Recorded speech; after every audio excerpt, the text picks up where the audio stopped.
অঙ্গ প্রত্যঙ্গ বিক্রির অবৈধ ব্যবসা, সেটি এখন বড় আকারে দক্ষিণ এশিয়া থেকে প্রশান্ত মহাসাগরীয় অঞ্চলে ছড়িয়ে পড়েছে। গেল কয়েক বছর আগে বাংলাদেশের উত্তরাঞ্চলেও একটি গ্রামের অধিকাংশ পুরুষের কিডনি বিক্রির বিষয়টি আলোচনায় আসে এবং সেটি নিয়ে প্রশাসনের টনক নড়লেও এখনো পর্যন্ত সেই চক্রকে রুখে দেওয়া যায়নি। চলছে সেই অবৈধ কালোবাজারিদের ব্যবসা। সম্প্রতি ঢাকা মেট্রোপলিটন পুলিশের এক প্রতিবেদনে উঠে এসেছে এমন ভয়ঙ্কর তথ্য। মানুষের একটি কিডনি বিক্রি হচ্ছে 25 থেকে 1 কোটি টাকা পর্যন্ত।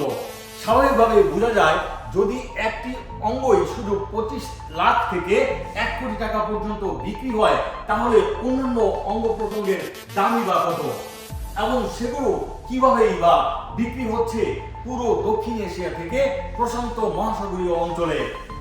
দ্য মেডিকেল ফিউচারিস্ট ওয়েবসাইটের তথ্য বলছে, একটি মানুষের দেহ থেকে 45 মিলিয়ন ডলারের অঙ্গ প্রত্যঙ্গ বিক্রি করা সম্ভব, যা বাংলাদেশি টাকায় প্রায় 500 কোটি টাকা। সরাসরি কোনো মানুষের অঙ্গ প্রত্যঙ্গ বিক্রির অনুমোদন না থাকলেও অবৈধভাবে বিক্রি হচ্ছে এসব অঙ্গ প্রত্যঙ্গ। নতুন করে একটি চক্র তৈরি হয়েছে, যারা এখন মানব পাচারের আড়ালে মানুষের অঙ্গ প্রত্যঙ্গ বিক্রি করছে। ভয়ঙ্কর এই নেটওয়ার্ক বিস্তৃত হচ্ছে সারা বিশ্ব জুড়ে, আর সেখানে নতুন নতুন কালোবাজারিরা যুক্ত হচ্ছেন।